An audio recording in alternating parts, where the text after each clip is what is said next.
Welcome, dreamers, to Dreaming with Intention, where vision meets action. I am your host, Mariko Bennett, and every other week, we are here to explore bold dreams, purposeful planning, and inspiring stories to help you blueprint a life that you love on your terms with intention. So, grab your notebook and get ready. All right, so I am so excited because I am joined by my friend today, the Tonya Veasey. Yes. And so thank you for joining. You thank are you welcome. for being with me. Yes. Thank you for being my friend. Yes. Somebody I can laugh with, someone I can learn from, and someone who, you know, we can work together, like we can do life together. We can do life together. We rock together. Yeah, because we did rock at the Beyonce concert just this week. Was that this week? I Yes. think so. Monday. That's right. And we had we got a business session that we have to do later. And so thanks for doing life. And thank you for being with me on my podcast I'm and so sharing excited. with our dreamers. Yes. Yeah. So I'd like to throw this question out because, people can read bios, we can tell them kind of who we are and all the things. But I really like to start with people's early life. Who was Tonya as a little kid? Like, where was she raised? How many siblings? Who your people? Who your people? So tell the listeners a little bit about who are your people. Well, first of all, what I would start off by saying, I am the youngest of 10 children. And so I love to say that because it defines a lot of who I am and how I show up, the good, the bad, and the ugly, right?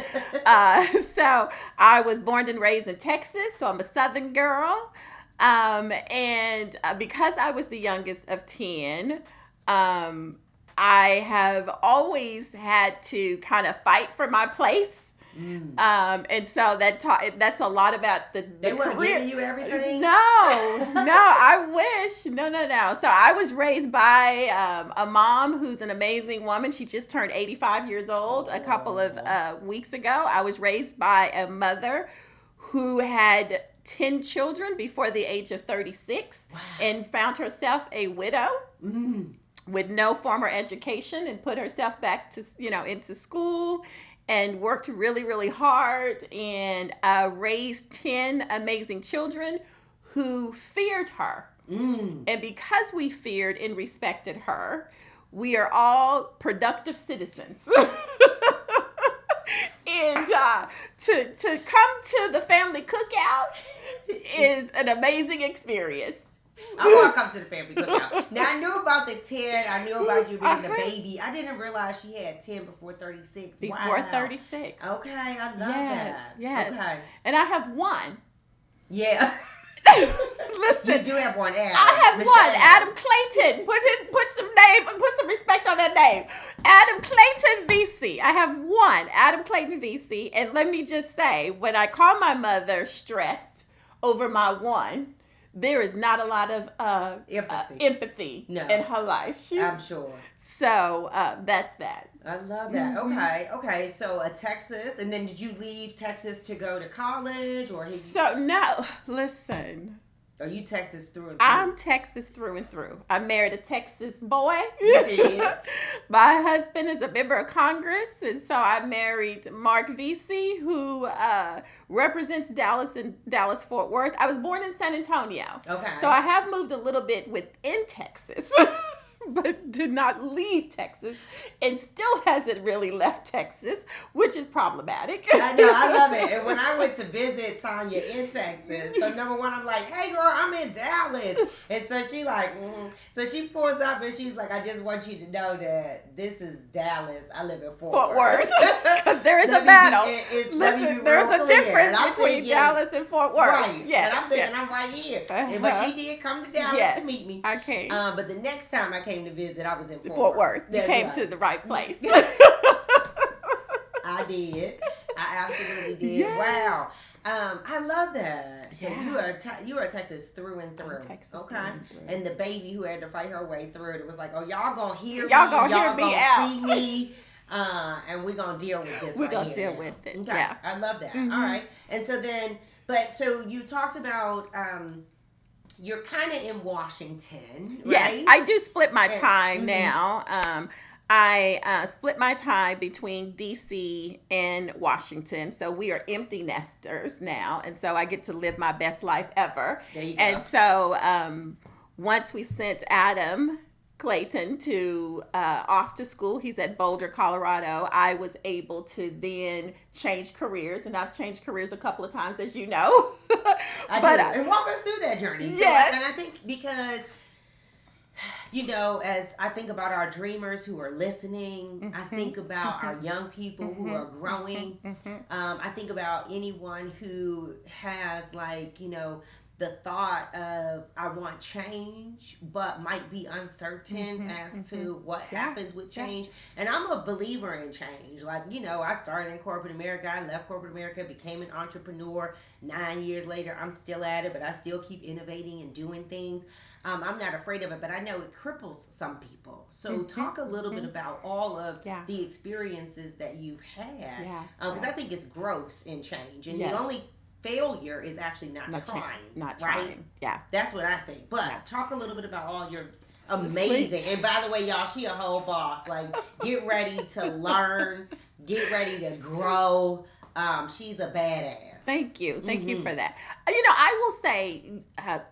my early career, I was the first to graduate from college in my family, really. And so I didn't have anyone who could walk me through what that really meant. So I was fortunate enough, not to go all the way back. No, go all but the way back. High school, I was fortunate enough to have an amazing counselor that was in my high school who was like, I need you to know you need to go to college, right? And so I was like, so what is that? What does that look like? How do I get there? And so she really helped me figure that out. Well, let me just say, my first college experience was I went to Grambling State University. I went to an HBCU. But you went to Grambling, so you left Texas for a little bit? I did, for a year. Because just a little bit. Who had fun with me? Who had fun? I had fun. Who had fun with me? But I had to come back home and regroup after a year. I had an experience like that. But I came home to regroup. And I went to junior college. Okay. And I got a job at UPS. Okay. In the warehouse. Okay. And while I was going to junior college, because I was playing college in the very beginning. Yeah. Because I didn't know. Yeah, how to get through college. So I didn't know how to get through college. Yeah. So I was playing college. So I so I was working UPS, blue collar, scanning packages. Right. And it was hot. Cute Tonya. And it was hot. Had fun.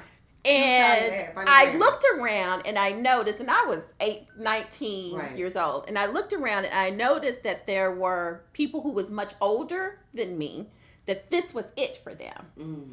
And I just thought, I am hot and I'm making minimum wage. Mm-hmm.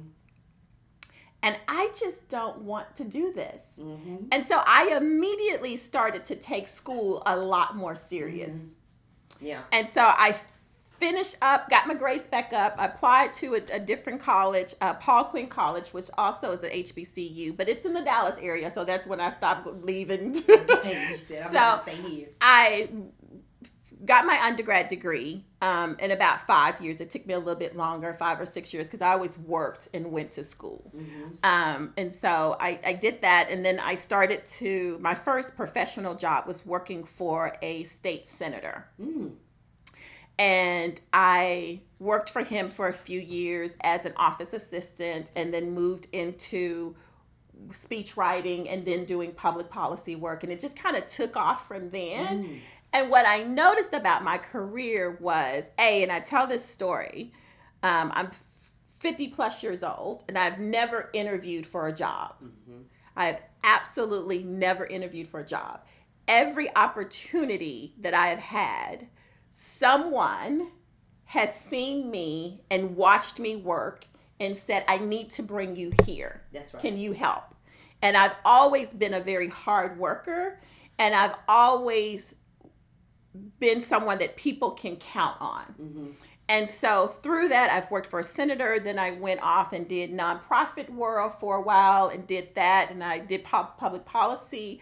I went into corporate America for a minute. I did realize in corporate America is that I don't play the politics very well. Of corporate America. And it's different from America, politics and in policy and like political world, so right? I realized that maybe corporate America was not for me, that's fine because part of this journey is finding out what does work and what doesn't work. I then eventually started my own firm, OCGPR, and I did that for about 16 years. And then during COVID, as we all have had these moments of, thinking about what do you want to do next, I served on the board of the Congressional Black Caucus Foundation. And we had gone through a transition of several CEOs. And again, I've always been, and I've had the opportunity to serve on national boards like the Congressional Black Caucus Foundation, like the NAACP Foundation. And I show up as a very engaged board member, right? Mm-hmm. And so I'm asking smart questions. I'm reading the board packet. Thank you. Please and thank you, read the board packet. So I'm reading the board packet. I'm doing all the things. And during that time, they needed to name an interim CEO for the Congressional Black Caucus Foundation.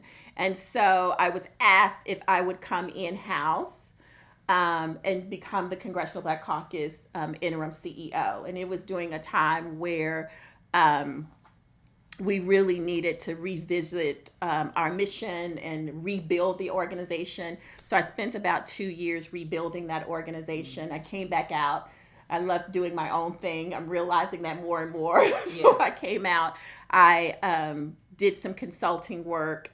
To get my, then my son went off to college, and then I had an opportunity to work for the Raben group as their chief engagement officer, and that is where I am now.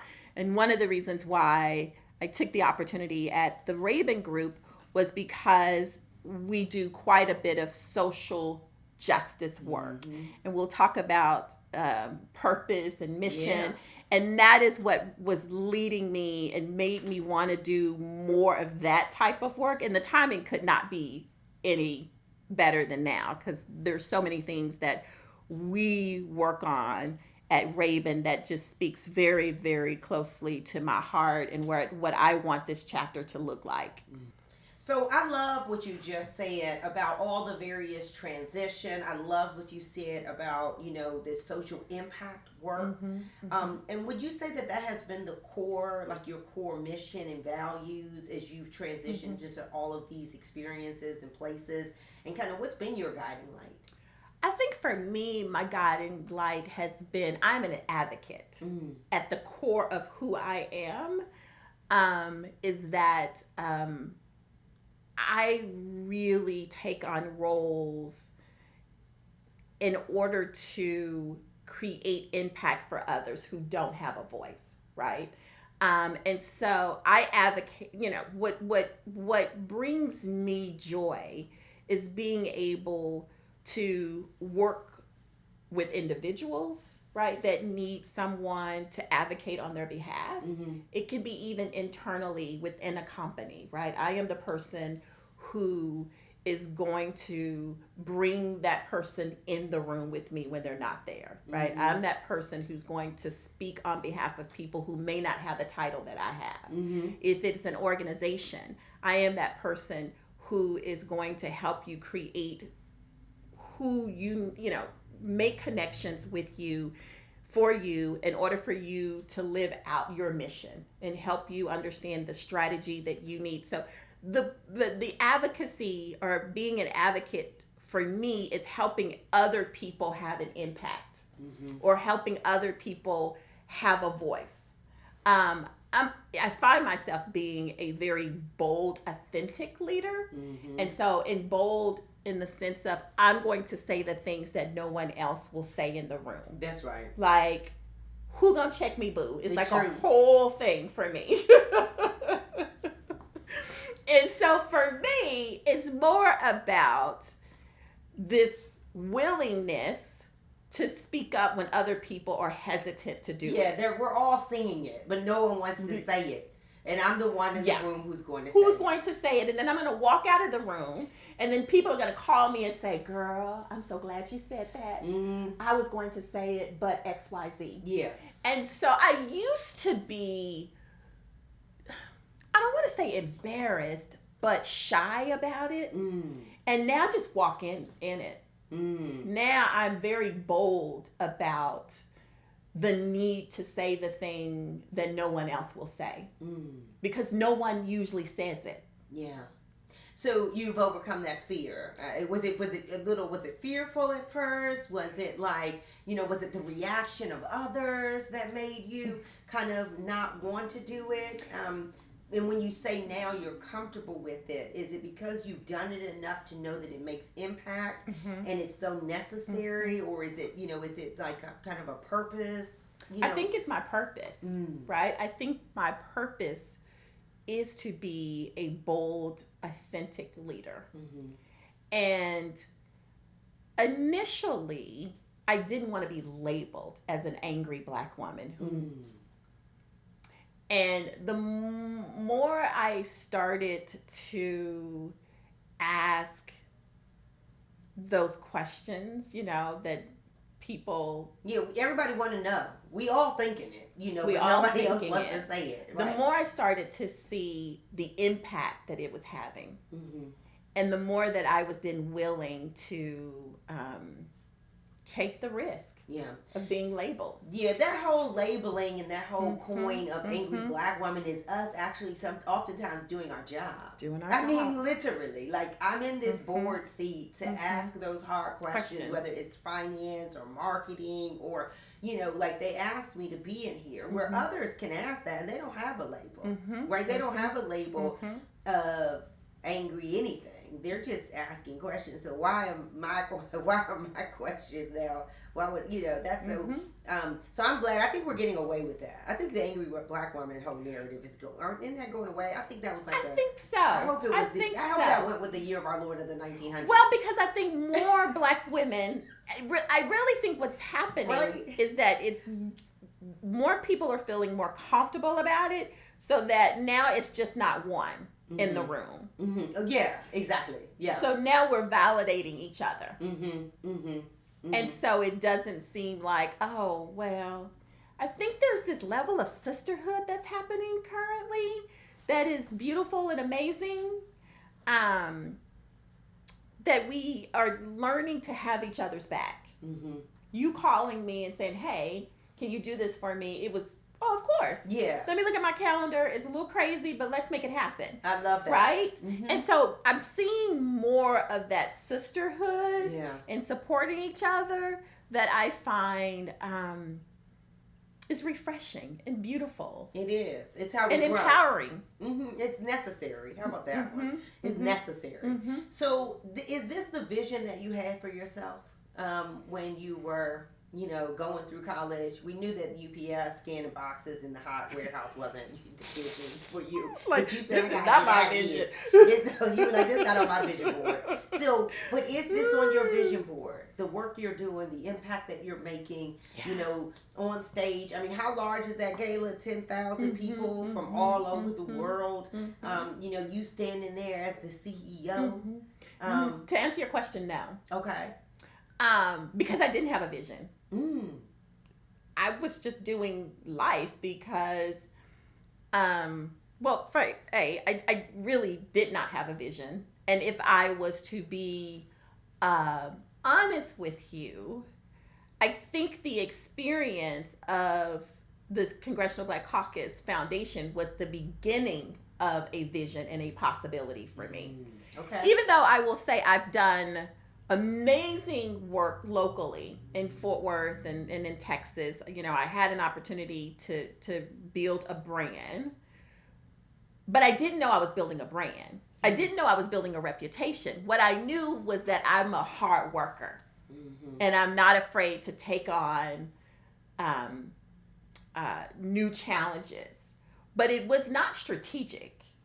It was a survival method. Okay. Like, I got bills. I got bills that need to be paid. I got so bills that need to be paid. Money? And then I started to hear people talk about me. And say things about me in a positive way. Of course, yeah. And pour into me. They can't know you and not say something positive. I'm sorry. Thank you. Period. But pour into me. And then I started to say, oh, they're talking about me. Like, I am strategic. I am smart. And I will tell you, when I had the opportunity to lead the Congressional Black Caucus Foundation, it was the most risky thing I've ever done. Because think about it, my husband's a member of Congress. Right. And the people who sit around that table are half members of Congress and then corporate leaders. And I am a spouse. And we have some amazing, smart spouses, right? But never have we really been able to flex our muscles. We're usually the woman or the man behind this particular figure. So I also knew I was representing a group of individual partners that I needed for people to understand that we were just not eye candy. Yeah. That we were strategic, that we could solve problems. And so in going into that position, I actually did not know if I was going to be successful, but I'm a risk taker. I love it. And so every position that I've had, I have been unqualified to do it until I got it and then figured it out. Does that make sense? 100%. I know that so well. Yes. But I love what you said. I just have to go. So risky is important. And I heard, so I love risky. And I earlier today, I was having another conversation and someone said, do it scared. You know? And so I think our listeners have to understand that, you know, when they see people who are, you know, either manifesting a vision that they had, right? Because you said that you just have been doing. You're a doer. You're an executor. You're just getting it done, living life. Or they see these big people on big stages, or they want to just make a change. Do it scared and be risky. Sometimes you've got to take the chance. And believe in you and take the chance on you, right? Okay, so I love that. All of that was just beautiful. And I too have never had to interview for a job. I too have been recommended for all of the opportunities that have come my way.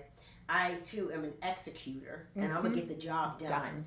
And even if I'm not qualified, my very first job, you know, I mean, first off, I was absolutely not qualified. I had no idea who any member of what was, what elected official, who's doing, And then, but I knew what money I wanted to make, right? So I knew how much I needed to make because I was a single mother at that time of 2 boys, right? I had just graduated with my bachelor's degree because I too had a really good time at Clark Atlanta.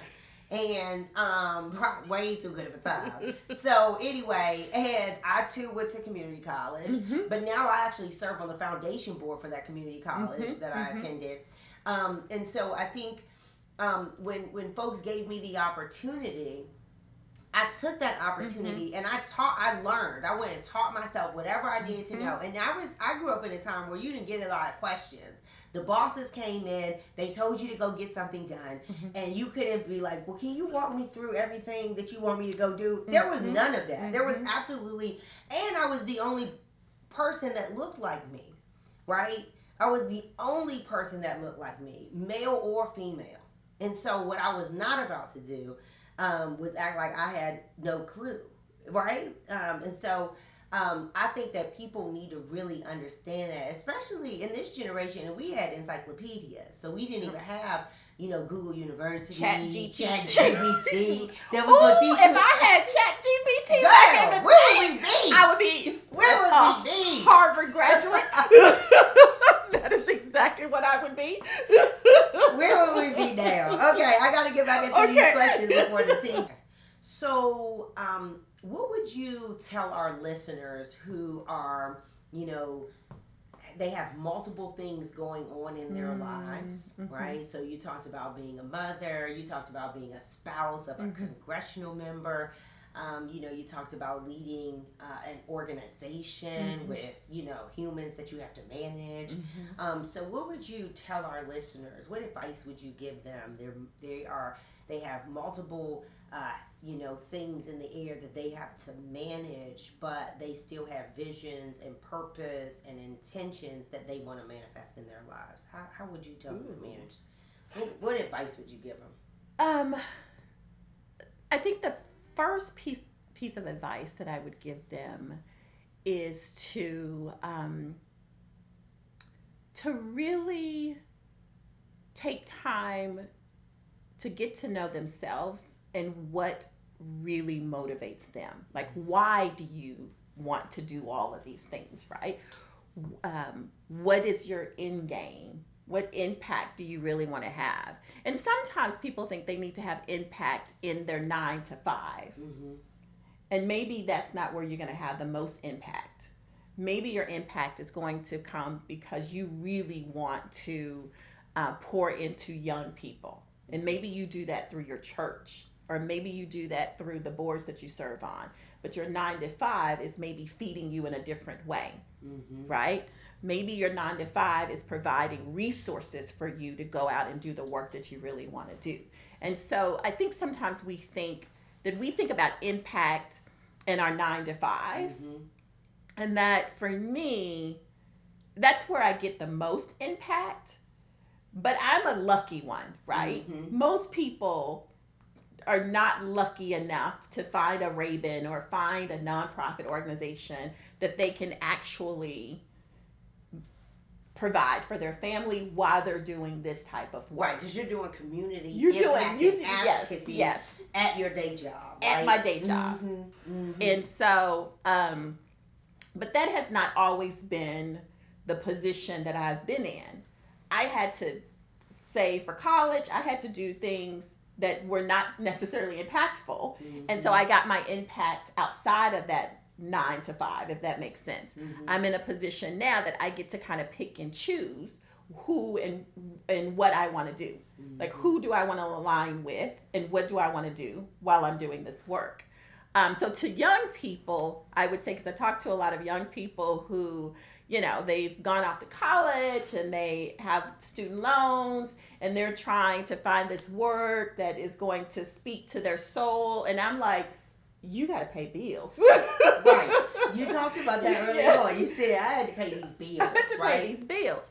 And so you can still talk through impact, through church, through other ways. That's right. But sometimes you just have to get out there and do what it is that you need to do. That's right. To make money, to afford life. Because work isn't life always, right?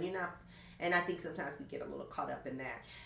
There's another piece that I want to ask you in terms of, like, you are such a boss, right? Like, you are someone that so many inspire to be, right? And so I ask, I'd always like to say, well, what can our dreamers do? What should they be listening to? What should they be feeding their minds with, their soul with? So what kind of resources? Like, are you listening to podcasts? Are you reading some books? How are you growing? How did you grow into this Tonya with some resources? And give them some of the books that maybe you've read that have changed your lives, or some of the podcasts that you currently listen to continue to show up to be this boss woman that you are. Yes, and I have a hard time sitting in boss woman. But thank you for that. Right. You're like, I'm Tonya. I'm the baby of 10 from Texas. I'm Tonya. I always get people. I'm just the former CEO of the Congressional Black Caucus. I'm just married to Congressman Mark Veasey. I just happen to be, okay, right. But I will say, what is important to me is that I stay humble. That you're a good human. That I am a good human. And that most people who meet me and get to really meet me are shocked. Yeah. Because they're like, you don't act like who I thought you would be. Amazing. I told you we get to do life together. I'm just saying. And so that is what I think I'm most proud of. I love that. Is that I surprise people. I have a potty mouth. Like all the things. I gotta tell this best story. Yes. So I was in Texas. This was a time I wasn't visiting you, but I happened to be there for a conference or something. And I'm like, my friends want to go hang out. Where should we go? Right? You remember this? I don't even know how many years ago this was. I'm like, my friends want to go hang out. Like, where should we go? Best party ever. Tonya Veasey recommended us to go to. It was everything that all my girlfriends absolutely needed. And they were like, who recommended this spot? I was like, Tonya Veasey. That's when I knew we could be friends. We didn't just have to know each other at work. Like, we could be friends. I was like, and that's the person that I love to be around. Like, that's the person that I think most of us want to be around. So don't lose your human. Don't lose your human. Don't lose your at the heart self. of it, I am a sister. Mm-hmm. I'm a girlfriend, right? Of course, I'm a mother. I'm a wife. I get to play the role as a boss girl, boss woman, the spouse of a member of Congress, but that is not who I show up to be every day. Mm-hmm. I want to be your homegirl. I love that. That's who I want to be. And so I think for me, podcast, just really quick, I am on this journey of rest. And connection, right? And so I'm going to my first knitting class tomorrow. Ooh, dang, I wish I would know. I want to learn how to knit. That's on my board. Okay, you got to tell me about if you like it or not. Okay. Yes, I am now going on hikes and going to the park. But a lot of my podcasts, like I love On Purpose with Jay Shetty, On Purpose. On Purpose, okay. The Diary of a CEO is, and I cannot think of the gentleman who, but amazing, and he interviews all of these, CEOs who have done amazing things and 7-figure, 8, just amazing. But he talks about different things, finance, all of that. I also enjoy social justice podcasts because so I love Native Land Pod with Angela Rye, and so so I listen to them every week. And I think the last one that I would say is I still love Oprah Winfrey. Yes. Right? I love that, right. I'm just mentioned like multiple a legend, times today already. like Oprah and all the things that she talks about and all the books that she recommends. But I am definitely in my podcast phase. So if you ask me about a book, menopause will not allow me to read a book these days because my attention span is terrible. But I can listen to a good podcast. Okay. So yeah. I love that. Okay, so I know you got to go because you got other meetings, but I just want to say thank you. Thank you for showing up. Thank you for always showing up. And you're absolutely right. Like, you're like, I just want to be a good girlfriend. And good girlfriends show up for each other. Yes. They really, really do. And when they show up as their authentic self, And so I just appreciate you. I love you, and I thank you. I'm honored that you joined me today. Well, and congratulations. Oh, yay. You're my mentor. You are my mentor. We're having a good time. So thank you for being with us. Thank you. Yeah.